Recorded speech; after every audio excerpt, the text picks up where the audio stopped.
అందరికీ నమస్కారం. ఇవాళ మనతో పాటు ప్రముఖ ఆధ్యాత్మికవేత్త ఆస్ట్రో న్యూమరాలజిస్ట్ శ్రీమతి జయప్రద గారు మనతో ఉన్నారు. మేడంతో మాట్లాడదాం.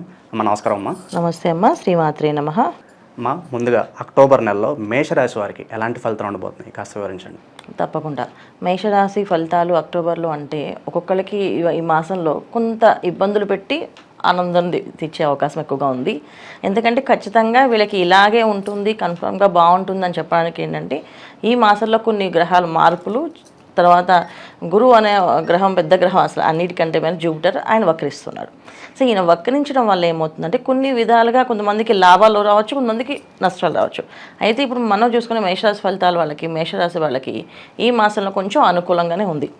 ఏ విధంగా అనుకూలంగా ఉంది అంటే, ముందుగా చెప్పాలంటే ఆస్తులు సంబంధించిన వాళ్ళకి, కోర్టులో సంబంధించి వ్యవహారాల్లో ఎప్పటి నుంచో ఆస్తి రావట్లేదు, నష్టపోతున్నాం, ఇరుకు ఆ స్థలాల నుంచి బయట రాలేకపోతున్నాం, స్థలం సేల్ అవ్వలేకపోతుంది అనుకునే వాళ్ళకి ఈ మాసంలో అనుకూలంగా ఉంది. సో గురువు మనం ప్రకరిస్తున్నందుకు వీళ్ళకి గురువు వీక్షణ పడడం వల్ల ఏంటంటే అన్ని పనులు అనుకూలంగా జరుగుతున్నాయి. వ్యాపారస్తులకి లాభంలో ఉంది, ఉద్యోగస్తులకి లాభంలో ఉంది.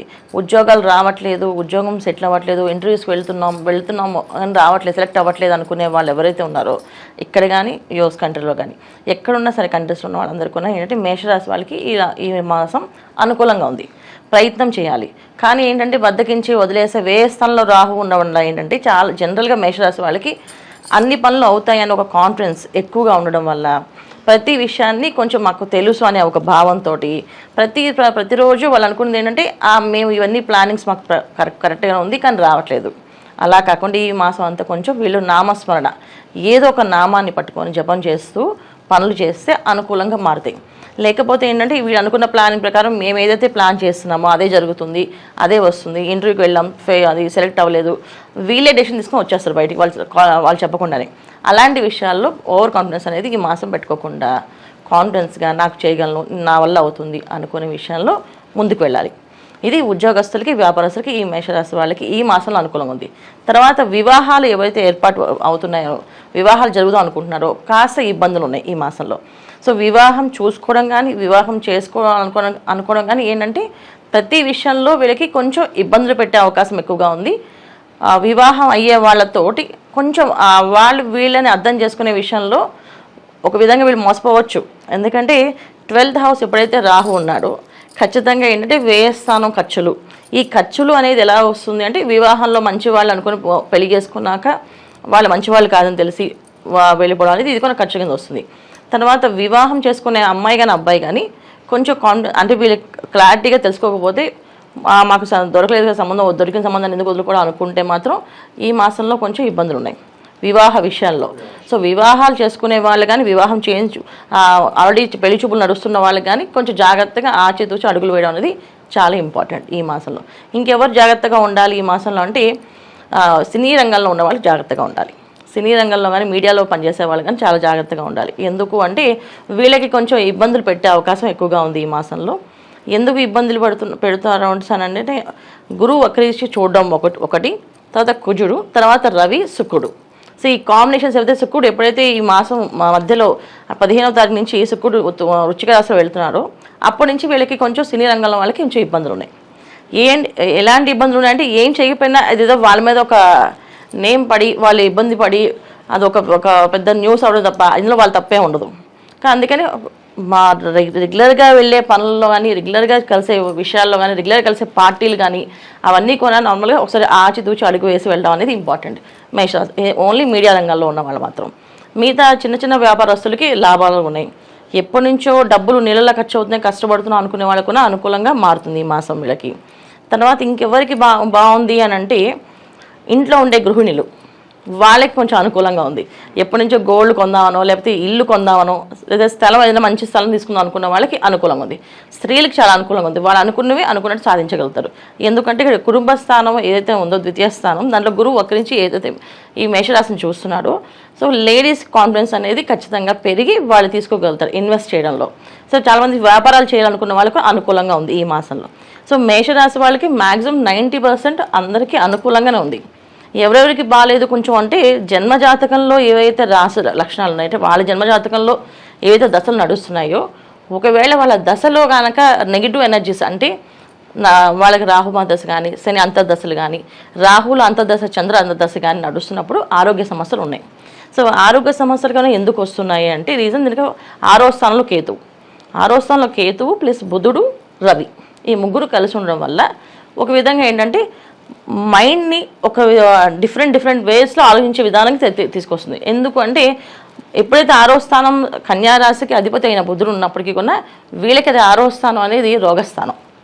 సో ఈ రోగస్థానంలో బుధుడు ఉండడం అనేది వీళ్ళకి మైండ్ మీద ఎక్కువ డిస్టర్బెన్స్ అయ్యే అవకాశం ఉంది. ఎటువంటి డిస్టర్బెన్స్ ఉంటాయంటే జనరల్గా ఉండే అనుమానం ఉండే వాళ్ళకి ఎక్కువ అవుతుంది. తర్వాత ఏదైనా కార్యక్రమాల మీద ఎక్కువ ఆలోచించే వాళ్ళు ఇంకొంచెం ఎక్కువ ఆలోచిస్తారు. ఈ ఉన్నట్టుండి సడన్గా కోపం రావడం కానీ, ఉన్నట్టుండి సడన్గా మాట్లాడడం కానీ, ఉన్నట్టుండి సడన్గా రిలేషన్స్ పార్ట్ చేసుకోవడం కానీ జరిగే అవకాశం ఏంటంటే రవి బుధులు ఇద్దరు కలిసి ఉండడం వల్ల ఏ విషయమైనా ఓవర్ కాన్ఫిడెన్స్ ఆలోచించి ఎక్కువగా మాట్లాడి దానివల్ల ఇబ్బంది పడతారు. అది ఈ మాసంలో వీళ్ళకి కొంచెం ఇబ్బందులు ఉన్నాయి. ఎవరికి ఇబ్బందులు ఉన్నాయంటే గృహిణులకి ప్లస్ ఇంట్లో ఉండే పెద్దవాళ్ళకి. వీళ్ళకి ఈ రవి బుధులు కేతు కలిసి ఉండడం వల్ల కొంచెం అనారోగ్య సమస్యలు వచ్చే అవకాశం ఉంది. యాక్టివ్గా తిరిగే వాళ్ళకి కాదు, ఓన్లీ ఇంట్లో ఉండే వాళ్ళకి మాత్రం ఈ ప్రాబ్లమ్స్ ఉన్నాయి. తర్వాత ఇంకెవరికి బాగాలేదు అని అనుకుంటే పిల్లల విషయం విద్యార్థులు అందరూ కూడా చదువుకోవడం మాత్రం శ్రద్ధ పెట్టి చదవాలి. లేకపోతే ఫ్రెండ్స్ అని ఇప్పుడు ఎలాగైతే మనం మీడియా రంగంలో ఏదైతే ఇబ్బందులు పడతారన్నామో సో విద్యార్థులు కూడా ఆ విధంగా ఉంది. డ్రగ్స్ మీద కానీ ఏదైనా పార్టీ అనుకుని వెళ్తే పొరపాటున వెళ్ళినందుకు ఇరుకుపోయి వీళ్ళ మీద కేసులు పడ్డం కానీ జరిగే అవకాశం ఎక్కువగా ఉంది ఈ మాసంలో. సో విద్యార్థులు చాలా జాగ్రత్తగా ఉండాలి. చదువుకునే వాళ్ళు కష్టపడి చదువుకోవడం, ఒక మంత్రాన్ని జపం చేసుకోవడం అనేది చాలా ఇంపార్టెంట్. మొత్తానికి ఈ మేషరాశి వాళ్ళు ఈ మాసం అంతా ఒక నామాన్ని కంటిన్యూ జపం చేస్తున్నారు. ఏ నామం నచ్చినా ఆ నామం, అంటే శ్రీరామ నచ్చితే శ్రీరామ అనుకుంటూ చేయడం. ఓం నమ శివాయ అంటే ఓం నమ శివాయ, అయితే ఓం నమో నారాయణ అంటే ఓం నమో నారాయణ, అయితే గోవింద అనుకోవడం. ఇలా ఏది నచ్చితే అది కంటిన్యూగా నామాన్ని అంటూ పనిచేయడం వల్ల అన్ని విధాలా వీళ్ళకి అనుకూలంగా ఉంటుంది.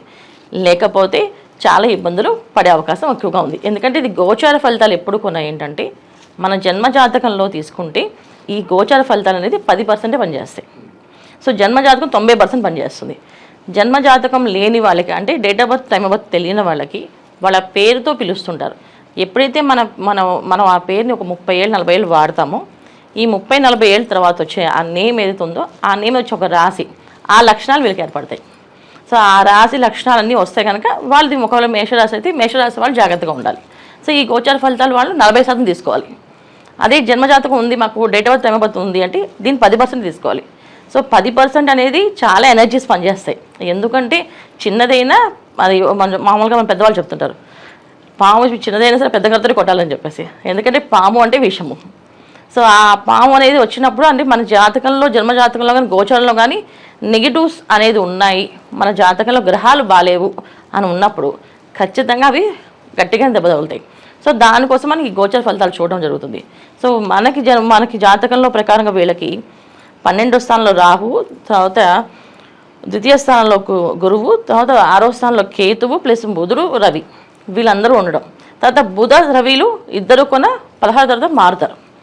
మారిన తర్వాత వచ్చే ఫలితాలు ఏంటంటే కొంతమందికి ఫేమ్ ఉన్న వాళ్ళకి ఫేమ్ తక్కువ అవుతుంది. అంటే అనుకూలంగా ఉండే జాతకులు ఎవరైతే ఉన్నాయి 15 రోజులు, ఈ 15 రోజుల తర్వాత ప్రతికూలంగా మారే అవకాశం ఉంది. ఏ విషయంలో అంటే కెరీర్ విషయంలో. ఎప్పుడైతే రవి మారుతారో బుధుడు మారుతారో వీళ్ళు చేసే ఉద్యోగాల్లో కానీ ప్రమోషన్లు వస్తాయనుకుని ప్రమోషన్ రాకపోవడం కానీ, వ్యాపారంలో నష్టపోవడం కానీ ఇవన్నీ కూడా 15వ తారీఖు తర్వాత వీళ్ళకి ఆ ఇబ్బందులు ఉన్నాయి. ఎందుకంటే రవి 6వ స్థానం నుంచి 7వ స్థానానికి మారుతున్నాడు. సో బుధుడు మారుతున్నాడు, తర్వాత శుక్రుడు వృశ్చిక రాశిలోకి వెళ్తున్నాడు. సో ఇలా వెళ్ళడం వల్ల ఏమవుతుందంటే వ్యాపారాల్లో చేసే వాళ్ళకి శుక్రుడు ఎప్పుడైతే మారుతారో వ్యాపారాల వాళ్ళకి చాలా ఇబ్బంది పడుతుంది. ఎలాంటి ఇబ్బందులు పడతాయంటే ఫైనాన్షియల్గా బాగుంది అని ఎక్కువ ఇన్వెస్ట్ చేస్తే ఇంకా బాగా, అంటే చాలామంది ఏమంటే చిన్న ఆఫీస్ ఉందనుకోండి, ఈ ఆఫీస్ కాదు పెద్ద ఆఫీస్ తీసుకుందాం మనకి బాగా లాభాలు వస్తున్నాయి అని చెప్పి పెద్ద ఇంటికి వెళ్ళారనుకోండి, అక్కడి నుంచి వాళ్ళు డౌన్ అవుతారు. సో ఈ శుక్రుడు మారుతాను కదా, వృశ్చిక రాశిలో ఎప్పుడైతే శుక్రుడు మారుతారో ఖచ్చితంగా వీళ్ళకి కొన్ని ఖర్చులు పెట్టి అది లాస్ తీసుకొస్తాడు. సో 15వ తారీఖు తర్వాత వచ్చే ఇబ్బందులు ఏంటంటే వ్యాపారాలు చేసేవాళ్ళు కొత్త ఇన్వెస్ట్మెంట్స్ చేయకూడదు. చేయాలనుకుంటే ఈ 15 లోపు చేసుకోవాలి. ఆ తర్వాత చేయకుండా ఉండడం మంచిది. ఎందుకంటే గురువు వక్రిస్తున్నాడు, కుజుడు స్తంభిస్తున్నాడు, తర్వాత శుక్రుడు వచ్చేసి వృశ్చిక రాశిలో వెళ్తున్నాడు. సో కొన్ని గ్రహాలు ఏవైతే అనుకూలంగా ఉన్నాయో ప్రతికూలంగా మారుతున్నాయి కనుక 15 లోపు ఏవైనా ఇన్వెస్ట్ చేయాలంటే చేసుకోవచ్చు. కొత్త వ్యాపారాలు మొదలు పెట్టాలన్నా ప్రారంభం చేయాలన్నా చేసుకోవచ్చు. 15 తర్వాత ప్రారంభం చేసేవి అన్ని వాళ్ళ జన్మజాతకంలో ఉండే లక్షణాలు చెక్ చేసుకొని వాళ్ళ జాతకంలో ఉండే రాశిఫలం ఎలా ఉంది, ఎనర్జీస్ బాగున్నాయి లేవు చూసుకొని వాళ్ళ జాతకంలో యోగం ఉంది అంటే అప్పుడు ఒక స్టెప్ వేయాలి. కానీ వాళ్ళ జాతకంలో బాగాలేదు, ఈ గోచర ఫలితం బాగాలేదు అంటే డెఫినెట్గా ఆగడం అనేది చాలా ఇంపార్టెంట్. అమ్మ, ఈ మాసంలో మేషరాశి వారు ఎటువంటి పరిహారాలు చేసుకుంటే వీళ్ళు ఇంకా మంచి ఫలితాలు పొందే అవకాశం ఉందంటారు? మేషరాశి వాళ్ళకి ఏదో ఒక నామం జపం చేసుకుంటూ ఉండమని చెప్పాం. సో కాకుండా ప్రతి ఆదివారం వీళ్ళు రావి చెట్టు ఉన్న ప్లేస్కి, అంటే గుడి దేవాలయంలో రావి చెట్టు ఉన్న దేవాలయానికి, లేదు రావి చెట్టు లేదు అంటే శివాలయానికి, సో శివాలయంలో ప్రదక్షిణాలు, సో 11 ప్రదక్షిణాలు చేయడము, ఓం నమః శివాయ 108 సార్లు జపం చేయడము, అనుకుని బయటికి వెళితే వీళ్ళకి అనుకూలంగా ఉంటుంది. ఎవరికి ఇది వ్యాపారస్తులందరికీ, ఉద్యోగం చేసే వాళ్ళందరూ కూడా ఓం నమో హనుమతే నమః, ఓం నమో హనుమతే నమః అనుకుంటే ఆ ఉద్యోగంలో వాళ్ళకి మైండ్ క్లారిటీగా పనిచేసి బాస్ దగ్గర ఎక్కడ ఏం మాట్లాడాలో తెలుస్తుంది. లేకపోతే ఏంటంటే ఎప్పుడైతే ఈ బుధ శుక్రులు వీళ్ళందరూ మారుతున్నారో ఆటోమేటిక్గా కొంచెం ఓవర్ కాన్ఫిడెన్స్ ఏదో ఒకటి గట్టిగా మాట్లాడి ఎన్నాళ్ళు పడతాంలో ఈ బాధ అని చెప్పి ఇలా గట్టిగా అన్నం బాస్తా అంటే ఉద్యోగం పోయే అవకాశం ఉంది. ఈ మాసం ఎంత అనుకూలంగా ఉందో అంత ప్రతికూలంగా ఉంది కనుక వాళ్ళు ఓం నమో హనుమతే నమః అనుకోవడం ఉత్తమం. ఇంట్లో ఉండే ఆడవాళ్ళు శ్రీరామకోటి కానీ రామకోటి కానీ రాసుకోవడం అనేది చాలా ఉత్తమమైన ఫలితాలు. అక్టోబర్ నెలలో మేషరాశి వారికి ఎలాంటి ఫలితాలు ఉంటాయి, అలాగే వీరు చేసుకోవాల్సిన పరిహారాలు తెలియజేసినందుకు ధన్యవాదాలమ్మా. నమస్తే అమ్మ. శ్రీమాత్రే నమః.